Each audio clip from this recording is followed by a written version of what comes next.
Central Buzz, Central Buzz. Bonsoir et bienvenue sur votre chaîne de référence, la CBC Télévision, la Central Buzz Congo Télévision. Si vous n'êtes pas encore abonné à notre chaîne, abonnez-vous, mettez le pouce bleu, laissez les commentaires, partagez nos liens, mais surtout, incitez vos proches à nous suivre. Activez également la cloche de notification pour être parmi les premières personnes qui reçoivent nos vidéos une fois que nous les mettons en ligne. Mais surtout, faites un tour sur notre Facebook, notre Instagram, c'est Central Buzz Congo Official. Là-bas, nous postons des actualités que vous ne devez surtout pas manquer. Pour ceux qui ne me connaissent pas, je m'appelle Demonieng Imekusiata, l'hymne national, la procureure des médias, la juge suprême des médias. Au besoin, vous pouvez nous contacter sur le plus 243 81 37 26 458 ou nous écrire sur notre Messenger, notre Instagram. Là-bas aussi, nous sommes très actifs et nous répondons toujours. J'espère que vous avez lu le titre avant de cliquer sur la vidéo. On va parler de cette histoire très dramatique où est bougé par les réseaux sociaux et ce qui s'est mis mêlé et jusqu'à aujourd'hui, les gens en parlent. Yandeko o atiki biso ya mwasi abelaki makasi jalousie ya baninga ndeko tisie ekokotisi ya mabele na mikolo ekoya ekotisie ndako ya malili tokobeta histoire na ye pour servir bilenge belé de leçon et to tirer quelque chose de cette situation que vie auto zabison soto baleki nzela certes mais tant to kotamwa na mokilo assez il faut totamwa na bokebi mingi po motema ya muto yebite. D'entrée de jeu, je vais saluer la production qui est assurée par celui qu'on appelle le King Airbag, Bagwaps de Brand à la Diva plus le papa de Roali Tirols. Je vais faire coucou à celui que j'appelle affectueusement, à tout seigneur, tout honneur, le King AKM Boss Mobutu. Salutations à toi, tonton Frédé Tumba, le baba papa de Seré Kasiki, la baba maman, ma Deborah Kamandama, Francine Bonpeti, ba maman ya boy, ba zoa bango wapi, vraiment, chimène à vous dire et Nekra Yoyo. En tout cas, salutations à toi Yasomine Vita Chimène Dior de Kabananga Okosha, je te salue également. Bandeko, elle s'appelle Barbine Kidisho, elle nous a quittés depuis quelques jours. Son histoire a fait mal à beaucoup de personnes parce que au fait, c'est qu'elle a vécu, on ne le souhaite même pas à notre pire ennemi, même pas. Pour la petite histoire, Ndeko Barbine Kidisho, une très belle femme, naza sur beaucoup mona ba image au tali moi so komi sinzambo lobi e Yesu. Et qu'elle a moi boy. Il y a un jour au salaki ezaki jour férié to nini. Et qu'elle a moi boy, anyatara ma belle toté. Une très belle femme et pour ceux qui l'ont connue, ba ebi que c'était une fille très intelligente. Balobi c'était une fille aimable.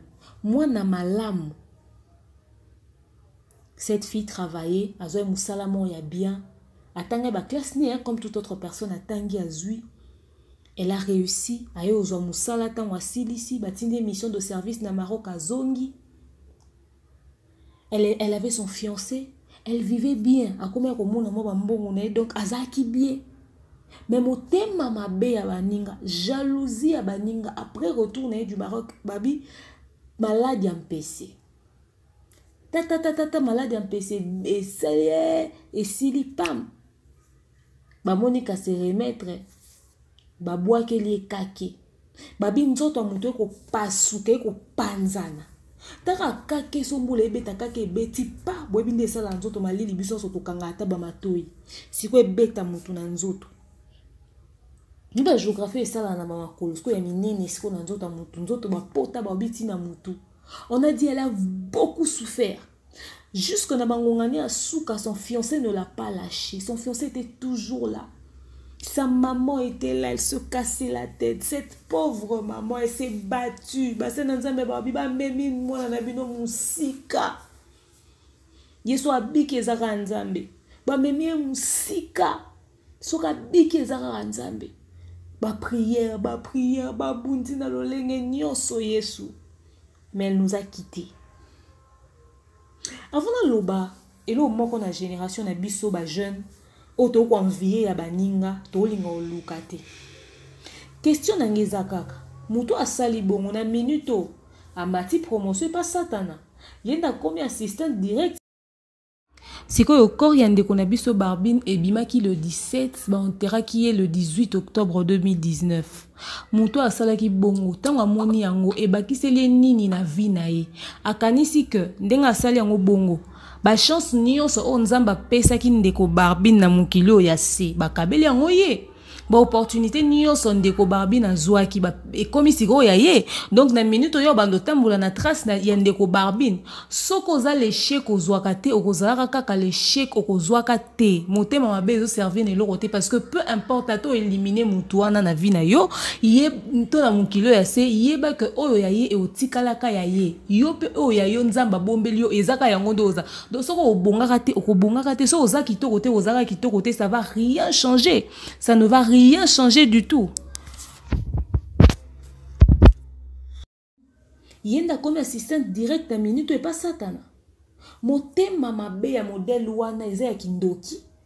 C'est que yo za na ondoki, jou yo quitter mukilio ya se yo za droit le kana jugement te yo faut directement li felo. Pour ceux qui ont moko mutoko komiti mbele te po mizo ki sapota makila no esalo somo boni ko sa muninga mabebo bato bakota banda ko banganga ko bwakila bato ba mbasu ba maladi ya mpese babilo kili na mutema na bino ezakandeni boza différente na satana o asala ke adana f ba benga na bona jardin d'Eden boza différente bo ndenge mo boza bato moko ko bwakila mutu maladi ya lolenge wana babi jalousie motema mabe yango bandeko na opesa mutu mo conseil lelo c'est que il faudrait avoir la discrétion dans la vie. C'est très important parce que batbo ça les sous mabe te pona yo sala ke mabazo ngiselo mabe te ka poza kitoko bato a sepelité yo mama bino meme ezemi na mama bon pa meme ezemi ne ya bimi ndenga bimi yo bimi ndengo bimi mais yo siko na ebite po ani bo yo pelo jalousie. Même sous yo kuto obotama na obotama avant ba biso na césarienne oboti na 7 mois okenda obela na couveuse ya kokisa ba 9 mois ne mobimba mama bango boté par voie basse maladie logoté mais yo kelaka yo jalousie pour nani. Dans la vie il faut apprendre à se contenter de ce qu'on a. Oh ya muninga za muninga bandeko so nzamba pesi bilo musute azana ba raison ya opesa yo yango te. Dieu nous donnera pas tout. Pour ni ko sepelate na bonheur à muninga. Au fait, Dieu bénit les gens, hein. Je veux dire à quelqu'un quelque chose aujourd'hui.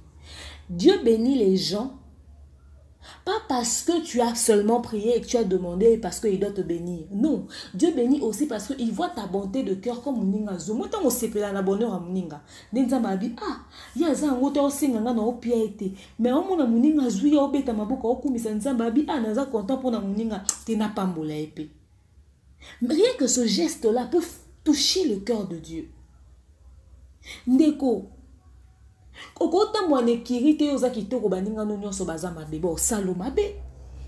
Okota mwane kirite yo bonga bango nyonso bazanga bo salo mabe. Okota mwana baninga mo bote balinga aka yo bon balinga kote yo bon balinga bonte bo salo mabe.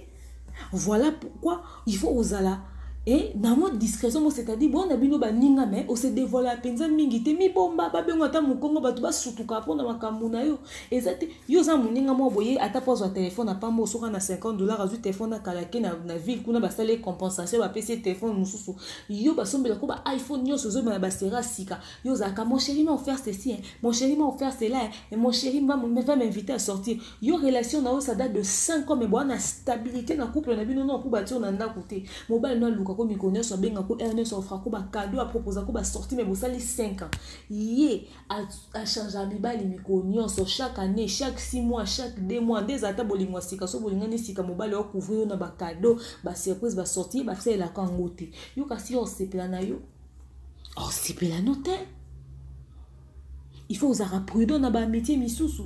So moni que yo réussir baninga bo réussir te comment de plus en plus rare de plus en plus discret beaucoup tanaka eralikambo beaucoup tani boseki mais vous êtes en bon terme mingi téléphone parce que le fait que mutu musu so mona que yo ozo avancer na vitesse mo bo jeune na relation na ton vie na yo et que ya zo avancer te et koki ko occasionner ba jalousie mususu nga na ibande ko mo misatu bazako me mo misatu na ba homme marié moko na bango lingia bala esi baninga bango bi papa oya o marié na bika linganga makasi soki tonton opoza ki tonton moi na yebise ezate na ozela ata une semaine de mon mariage ou même le jour de mon mariage n'est informé alors ça va préparatif à ba mariage né moko ya baninga ndemi bayebabi moko abité ye alinga mibali koleka biso azala mobulu koleka biso esiko yeba ke kobale biso to tika na kata vi au point nga na obebise libala ne foka na ke yebisa tonton dadi ke tonton dadi ndenga zawana kuna muninga zoke kobala il faut opekise loko wana pona mike tonton dadi alinga ke mingi au permettre angoti asala nyonso pa komisa likambo wana or ndenge opréparé kuwana yenda zaki demoiselle d'honneur principale ya ma copine on confie ba secret nyonso kutu na changer téléphone parce que on a besoin de regarder même numéro pour ba otinde la ba mbongo ba doit pesa ba félicitations etc.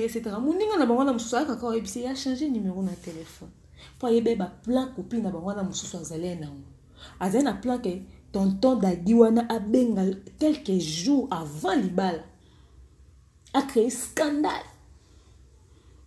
Alors jour moko basi ba prévoya kike bango on soit pas avec demoiselle d'honneur mais demoiselle d'honneur principale ezali ya mutema mabe wana siko ba prévoya ki ba kuta na réunion ya ba demoiselle d'honneur na ba marié bavandi kande bazala parce que copine na sepse tonton dadi na monde ezabu tozana ye na mbali na ye tozabiso kanga na ye tovanda quelque part na mobile ne sko nga na salo sini yo obenga tango obenga na sala tout que téléphone n'est pas mobile no simbi son pareil ton mobile no yamba po mikolo yemta ko mo yamba téléphone o lâcher bord o koti na on message na vocal na nyonso mobile no yo kango ebe bakaka Sko muninga na tango abeteli pe muninga on deka sainte so ndo pousser ka mutema moto abetela muninga na mususu muninga na pe azali na programme bazali na jour ana te pe comme par hasard abi na kitaka akuna oyo yo sani bo bendana kopina o comprendre te bo wela nini o comprendre bo wela ni bo sona bo bendana nzoka ya ebike o wana e ko contrer ba plan na ye.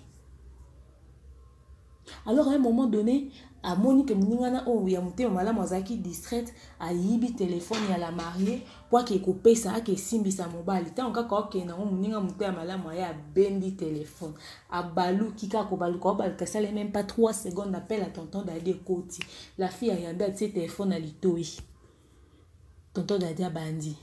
Ma chérie, mon amour, oyebi o to sala kinga na yolobi na butu na kobosa na rango jamais. Moi si mo ta ko sala nga babiloka modèle wana fi wana yoki abi tonton Dadi oza motema mabe oza homme marié biso toza ba célibataire yo kanti nde to vanda na mino to yebite ke bobenga na jamais basi na mino po boko tsa biso comment est-ce que ngo boma libala mwana ya mwasi soko bande ko linga e ngo pese chance akota na ndako libala po za mwa malamu alinga avec sincérité atika la otia trouble na couple na ata mukete mwasi no kuta yoka sangonete me bosene 4 ans pour nani motema maba modèle soki ezaki petite sœur na yo est-ce que yeba vi bande kono ba menaka yo linga ndeko no mwasi ba salebo tonton Dadi wana yoka soni et à l'instant la fille a benga camarade de tonton Dadi wana bazane pe mari ba boya nana e muninga wana ya motema mabe tango kali kamwani salami yoka soni akima libela ndeka ka obi ma copine ya marié a bengi yezo ke boyeni nesi na betelo sima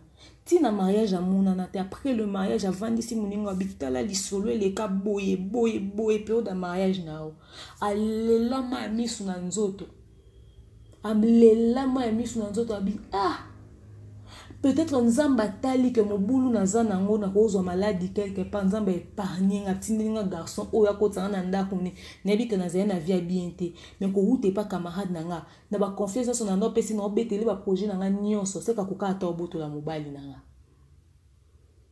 ozomo ba ninga uzana ba pembeni. C'est Dieu qui sonde les cœurs et les reins. Alors il faut être très prudent dans la vie. Discrétion, il faut les canons. Ils sont obligés aux amis meilleurs amis to beteli nyonso. Moi ma mère m'a toujours dit meilleur ami na yo zanzambe. Oh, un problème na mobali na yo kenda ko ebisa mutu mo boya ko kotela ka yo.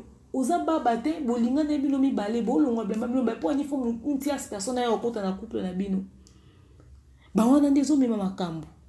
Ba secret na onyo so ko confier ba o dedans na nga dedans na yo nzambe nga meilleur ami na mobali na nga ta salinga ma bendenge nini mon chéri c'est mon meilleur ami mais yepe na yebi kana ba faiblesse na un jour ko sala nga mabe po asala nga pe déjà mabe mais le quoi toza en kata couple babi les meilleurs et les pires to se supportaka et l'équipe to limbisani to l'équipe nzela tozo continuer mais je préfère encore lui que naza na copine une tierce personne mon abete la masola vie nanga po yebi mutema mutu te soki mwana mama na ko sala mabe mama no moko ko sala mabe nga nebi mama mo azaki jalouse ya bana na basi ye moko ndakanga bana na basi babala te mama wana parce que binga ba ko le kanga na kitoko te.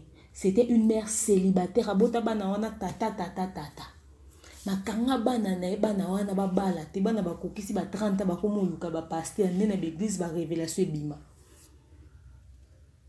ngana bi petite sœur moko akota na ndaku na ya libala yaya na ya mwasi lokola zako bala te motema mabe asala nyonso bo malibala leki na ye abimana mobali alekini boni baninga oye komeli ndeko wana barbine et servir ba jeune et belé de leçons pour dire la discrétion koyeba komi bomba zala na ona ngo eza ya yo mais oyebi motema ya baninga te po sala ba motema pasi te tambola na bandingi mo et puis biso pe ba jeune fille ba jeune garçon ba maladi wana ezo ko komela ka biso parce que biso moko pe ba marche na biso eza bien te bandeko na bi marche ndeko barbine na mokilo a cité témoignage n'est pas que c'était une fille bien. Elle a certainement eu ses erreurs, elle a certainement eu ses défauts. Seul Dieu peut la juger. Mais peu importe ce qu'elle a fait, je ne pense pas qu'elle méritait de mourir d'une telle manière. Non, c'est pas à nous de régler les comptes aux personnes qui nous font du mal. C'est à Dieu de régler les comptes aux personnes qui nous font du mal. Son ta saloma, tu laisses ça à Dieu. J'avais un homme dans ma vie qui m'aimait beaucoup. Qui m'aimait énormément. Mais, relation avec ce pourquoi qui est moussicate parce que tu m'as bêté là qui est dit solo que demeure, c'est pas une fille sérieuse. C'est passé et qui est na ma moussous. Moussous a yo ya. A coûté na salle à théâtre. Bah, ebi c'est ba fille à théâtre bara sérieuse. C'est à imposant na interrompre carrière nanga. Pour na continuer na ye. Je ne peux pas faire le choix entre toi et ma carrière. Parce que le but de la carrière, c'est ma vie. Je préfère entrer dans mon foyer et me décider moi-même. A besoin raison. C'est qu'on a besoin de théâtre, on a besoin de besoin d'amis. Il est parti. Ma mère m'a crié dessus. Ma mère m'a dit, chez nous, les choses ne se passent pas comme ça. Tu ne peux pas laisser passer toutes ces choses. Elle dit, pas grave. Aujourd'hui, je suis avec le père de ma fille avec qui j'ai fait pratiquement 5 ans et demi. Mais je sais que quand il est venu vers moi, vous n'avez pas idée de ce qu'on a rencontré. Moi, je ne savais pas que les gens disaient tout ça sur moi. C'est la fille sérieuse. Tout le monde dit que demain, c'est tout ça. Mais sans arrière-pensée, vous voyez. Fille sérieuse, fille Or, quand il venait chez moi, il m'a dit que la côte attend un po ngai pas na ya maba mi bali na kuti ba voisin na bando beteli so ba bisi tout le monde a ka yo première fois que tout le monde a moi mobile yo luke iba mbali ba ya atteint ozana ni grand frère na ye mais o ya yoka na ba environnement to kutane la ezaki demeurera une fille sérieuse te soka tia kango ka na mutu de lelo tozate na ba ningane okutu tu ando solara liko bakosonga ko tuna bimane nga kuna sala boy ne bisaka no bi so azata na conversation moko poso to bimana to zana relation c'est que to komana makambo so azaka na conversation moko ya ligne moko ou ezo eko confirmer que ngane to zakata na ba ambiguïté mo boy ala kisong et so ala kisong non to kaboni maintenant ça va faire 5 ans et demi qu'on est ensemble et tikalo au monde nati. Tout ça parce que mon tout linga que a sepelé na o sepelé na yo na yete to boya ki na yo ma o sepela te pe mutu mususu ayo ozwayo. Et puis na kata bat batara ba kisongi na ba ninga ya ba tout autour to partager na ba ma mwebele. Famille na yo, meilleur ami na yo, Nzambe. Ata mo balu afuka maka sengo demande de mariage liboso a Tour Eiffel. Azaka mutu lobi ako luka kaka salolomo yana mibali mususu babomisa basi na bango ya ndako pa kota mwasi libanda amoni kete to divorcer non ko divorcer ne te so na bina divorcer ne songa ne sengi divorce na perdre mambo ebele moi si on dependa aza penza yene mutazo simba mbongo yene mutazo simba mama mobali ke yo tanga licence ya sala ka graduer mana jalousie envers yo resekake en tant que mobali nzoka ya se sentara complexé ami lo barate ye po nini natanga ba classe modèle wana pona nini omona kaka oleki na mayele akosa te mwe erreur mo boya normal kaka nta un blagon corriger ya kanya okanda na mutema alukia salo mabe abando koma mobulu kolinga basi mususu libanda kosaba makambo boye ti oyo na okufa na souci nzoka azaki de complexé na yo mama solo ezebele so tobito beta ba exemple to rozo ebele meilleur ami eza nzambe confiance na baninga te kotambola na sa mokilo na sa moyo fo ba otambola babiloko mususu ba maladie mususu je disais zo biso parce que otambola ki ndenge nini na ebite ndende kwa tambola ki mais yo moko tambola ndenge nini likambo so ezio parce que osala ma bémon boy quelque part olinga mutu mo boy yo komona ki ka ana linga garçon oyo pona lira il akana ngai ka ba mbongwe après c'est fini je m'en fiche donc aya bando lingo na bolingo solo ando peso ba mbongo wana nyonso zo peso par amour ayo lia mbongo ne na loyenge abi mobali mususa kozo ote na baby senzoto abwake lo malade ampesi yo zo kansaka copine na ngana nde na mona elongi na sepia na ngati nzoka mobali abatu yo lia mbongo naye nda sali obiloko wana ba masolo ezebele na mukilo bomuno olingale musu mobali mbongo bato yiba ki nyongo moko bokotaki mais susu kutu ba osabiso mabe parce que waka mayele waka kitoko no ebomisio kitoko no ezwisio mbasu mayele no ezwisio maladi ya mpese savoir na yo neti boy ngeza bato musu ba finga ngao abengo papa finga openzako yo si olaksani na ba français no epola français na nge epola na mituni na sala faute côté ni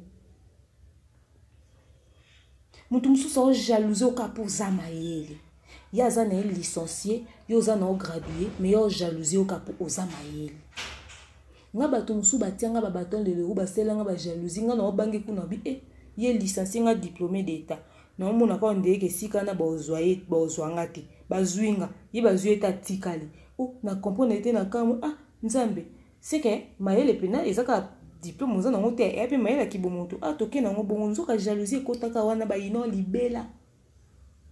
J'ai travaillé dans une entreprise de télécommunication pendant 3 ans. Mais il y a des gens qui ont failli me faire virer pour rien. Des bâtons dans les roues, des bâtons dans les roues. Si je vous raconte cette histoire, vous allez être hébétés. Et qui te combat pour que tu sois viré? Ton chef. Il y a moi aussi. Pour rien. Kapoza la relation na garçon mo so pa lingaka ye so pende o comment c'est ngana na relation na muto ape na département na ote ezate ke to lingi département moko entreprise ya munene ya zane na département mususu yo ke ko imposer nga ke ngana to kabona ka sauter dans le mwa musala yo rapport c'est quoi ton problème dans cette histoire? Jalousie mal placée. Certainement que le problème était autre chose parce que yazaki une femme mariée. Makambo ezebele motema mabe ezebele lelo ndeko atiki biso moto asale bongo esika aza azo jubile za problème te molala pongi tozana kimia te makila mutu surtout son moto ana sala ki eloko te Dieu va la justifier. Maman bato tamboli na mwana ne partout aluki ba solution ba leli mitema ya bato ezoki mais ndeko mwasi ndeko mobali atakutu mutu asali oku moko boye et le qui culpabilité à voyer que na sala mutumo ma bé quelque part matikala ko se venger te ko zong c'est anga ma bête ça arrange plus que même la vengeance que toi tu peux le faire quand tu laisses quelqu'un à Dieu.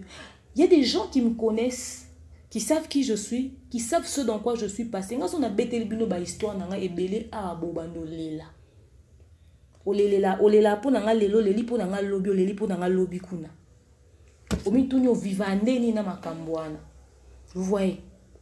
Mais quand les gens te font du mal, tu pleures tous les larmes de ton corps. Tu dis, Seigneur, pense cette blessure. Je ne peux pas vivre avec ça. Je suis venue ici sur terre pour un objectif. Nanga de passage.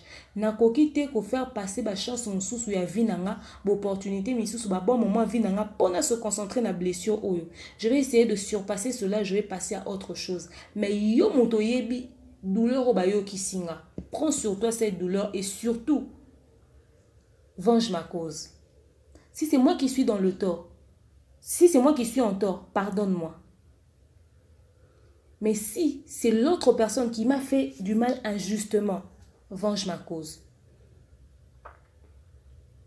Au vandi na tranquille, mais lima ya piyo. Pour la rola mukeza habitude te. Le msum tasalo mabelo a okufa avant yo tika yesu na mukilo. Ola na ba souci na mutema pendant que baninga ba vivre bien ba sepe la poulet mayo bimi dendo mayo bimi yo zoliate ozokondo te souci na mutema yaya. Mela maino malili, mela cocktail de jus de fruits no ya malili. Ola ti bien obimi te non sur la parfum bimi tu passes à autre chose parce que sur cette terre au fait tu comprendre que mtotika la azate. Bison sur toi de passage. Au lieu de se focaliser dans la fertilité, tu vas te focaliser sur l'essentiel et le plus important. Le reste, tu vas le laisser passer. Et, croyez que vous appréciez, oyo ba ninga bazana, ninga zana ngozala sincère, ezate ba faux sembler. Et qui te roté, oza pena sincère, obi a ninga félicitations sala ki yango bien. Eza oza musendite. Eza oza musendite. Et ça a cause rempli de bon cœur. Et puis, il a bon de ça la kenzamba pambola batu. Quand la sepela na ba bonheur ya ba ninga, na ra jalousité. Ya ngwana ta na problème difficile ndenge nini na vie nanga, ba porte fongwa markaka. So na beti na gauche simbité na beti na droite. Porte moko fongwa melanga quelque part parce que nzamba yebi mutema nanga. Être intègre devant Dieu, c'est très important. Et on sent l'intégrité d'une personne, même dans le mode de vie. Mo tema malamu amutoye banata ni longi nae. Na mode de vie nae, na sourire nae. Au cause aux zangi ya olia, mais tellement que tu as la paix dans ton cœur, c'est le plus important. Et on peut voir ça sur ton visage. Liwa ande konabiso, conseil autoko retenir na maramo nyonso. Et ça que sur cette terre, nous sommes de passage. Aimons-nous réellement. Et o eza yote, bunda ozwape ya yo na ndenge na yo. Faire du bien, c'est le plus important. Parce que o lobi roya ou yebiti. Et ko vivre ka na discrétion. Dima ba to bengo hypocrite lo ba makamuna te ba ba sutu kaka ke za mabete mieux vaut que tout bon que oyo bete ya mutu mo liso na oke ko tonga yo. Neti ba sanguna mo etamboli oh ngamo kutu likamo na monyo te na ebi on te bo pandinga sango boindeni. Barezi baza je te salue en passant. Quand j'ai parlé de cette histoire, j'ai pensé à toi. Vie ezaka aboy. Vie ezaka aboy. Dites-moi ce que vous avez pensé de cette histoire dans les commentaires. Grand merci à ma Déborah Kamandama, Francine Bonpeti, qui chasse baby, Moukile baby, Batouma Beba Leki et Belé. Chimène a vous dit les Chimène Dior de Kabananga, Okocha Yasmine, vite, je te salue. Taliane Jolie, vraiment, Madame Konas. José André Xondé, Lonapesio Pembo, t'es mon vieux. Bientôt ma belle. Bénédicte Blessing Kani qui ma soeur, en tout cas mon sang. Maman na Aurora Blessing, Blanche Kani qui n'a pas si binombote et tous les Kani qui en tout cas, j'ai pensé à vous. Tozaka mute mamalamu. Tozaka mute mamalamu bandeko. Toza mute mamalamu et futa kaka d'une certaine manière. Continuez de vous abonner sur cette chaîne. Coucou Christian Zengama, Bouclaver, Shona Kibadio, et Tonton Penel Papin Goloba de Zozodog, Befredi Tomalu Baba Papa, de Cyril Kassiki à la Baba Maman, à qui je dis Happy Birthday, joyeux anniversaire, Circas, Cyril Kassiki là. Moté Maya le Baba Papa, Freddy et Tomba, n'est-ce pas? À tout Seigneur, tout honneur, le King Akem Boss Mobutu, que je salue toujours avec beaucoup de respect, n'est-ce pas? Hussein Onsa, si je te salue, et j'ai dit grand merci à la production assurée par le King Airbag. Bagou Abs, le papa de Royalty Rolls, Moté Maya Brand à la Coutu Diva Plus. Je vous dis que je vous aime énormément, à très prochain. Central Buzz, Central Buzz.